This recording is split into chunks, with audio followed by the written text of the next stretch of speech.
వేడిగా ఉన్న అన్నంలో ఏదైనా వేసుకున్నా కూడా అది వేడిగా మారిపోద్దా? కారణం ఏంటి? దీని వేడి దానికి తగులుతుంది. మనం ప్రేమగా ఉంటున్నాం అనుకోండి, మన ప్రేమ సెగ తగిలినోడు కూడా ఎలా మారిపోతాడు? ప్రేమగా మారుతాడు.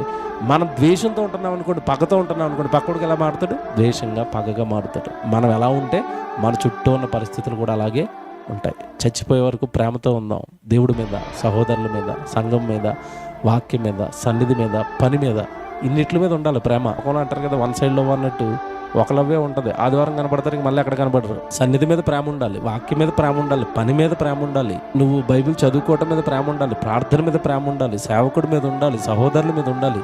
ఇన్ని విషయాల్లో నీకు ప్రేమ ఉంటే ఉన్నట్టు. ఒక దాంట్లో ఉండి ఒక దాంట్లో పడిపోయావు అనుకో, నీ ప్రేమ ఏమైపోయింది? చల్లారిపోయింది. ప్రేమ చల్లారితే ఏం జరుగుతుంది? అక్రమము విస్తరించుట చేత అనేకుల ప్రేమ చల్లారును. అంతము వరకు సహించిన వాడే. అంటే ఆ ప్రేమ చల్లారకుండా మనం ఎప్పటి వరకు కాపాడుకోవాలి? అంతము వరకు అంటే నీకైనా అంతం రావాలి, లేదా ఈ లోకానికైనా అంతం వచ్చి యేసుప్రభు రావాలి. అప్పటి వరకు మన ప్రేమ చల్లారకూడదు. ప్రేమ చల్లారిందా దేవుడి మీద, పని మీద, వాక్యం మీద, సంఘం మీద, సహోదరుల మీద, మనకి వాక్యం నేర్పించిన సేవకుల మీద మనకేమైనా ప్రేమ తగ్గుతుందా? ఇక మనకు డౌన్ఫాల్ స్టార్ట్ అయిపోతుందని అర్థం. ఇక ఆ రోజులు మాత్రం మన జీవితంలోనికి రాకూడదు. ఆ రోజులు వచ్చేలోపు నన్ను తీసేసుకుందంటే ఉండకూడదు ఈ భూమి మీద.